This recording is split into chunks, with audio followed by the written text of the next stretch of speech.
You mentioned gas fees. It's the single biggest complaint I get from my students in the DeFi Academy is the gas fees.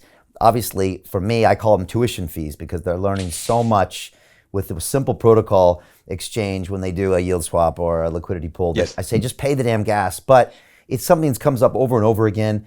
Obviously, I've had, some layer one protocol founders here talking to the AVAX guys and Algorand people. I was talking with the Engine CTO on Friday, VTech, who wants to, work with, I think, Dot to create that kind of engine for NFTs for gaming. What do you think is the next step in this big problem dilemma of the Ethereum gas fees?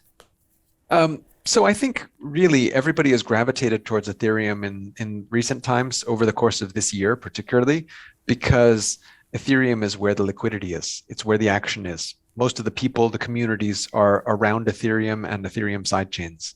But that's changing. So now, look at Solana. Solana had a breakout year. If we're doing the Oscars of blockchain, there's Solana with the best newcomer award, right? Yeah.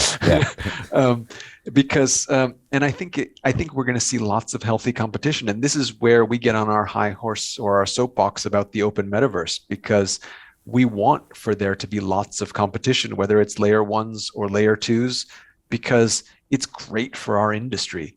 That's where the innovation is, because there are going to be solutions that are better for building games on. There are going to be solutions that are better for DeFi.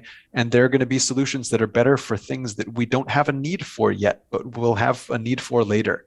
And the most important thing is that you can have bridges between them. So you can bring your assets from one chain to the other. But that's it, really. Why not have a world full of lots of innovation with lots of different chains? Because ultimately, it's better for everybody.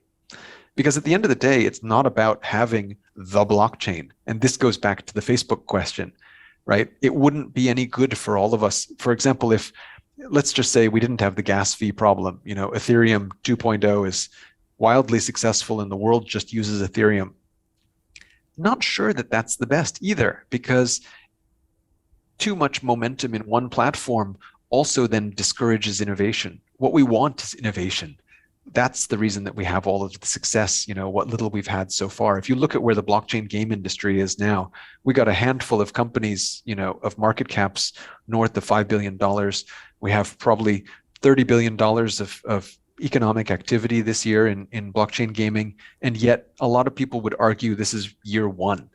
And you look at the mobile game industry, which is tremendous at this point in time, but mobile games took 5, 6, 7 years to get to that point, with the power of Google and Apple and many big companies behind it, whereas the blockchain game industry has been basically completely grassroots.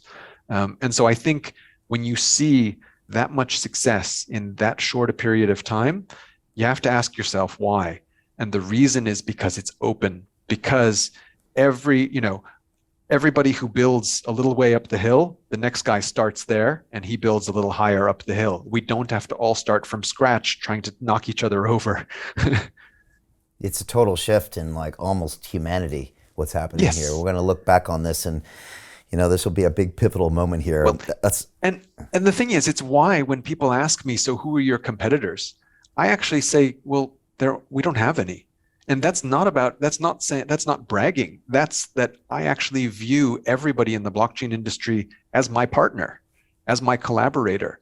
And I think that comes from this open source ethos, right? All our information is on chain. You want to see who my customers are so you can take my customers? Well, it's all on chain. Go for it.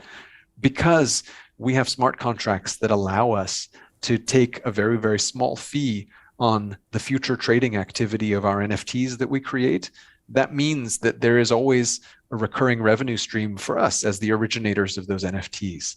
So it's in my interest that my NFTs go forth and prosper, as far as they can, because I'm happy that somebody else designs a better game where people can bring my Formula One cars over to that better game, because it means the Formula One cars will be more desired if you can use them in more than one game.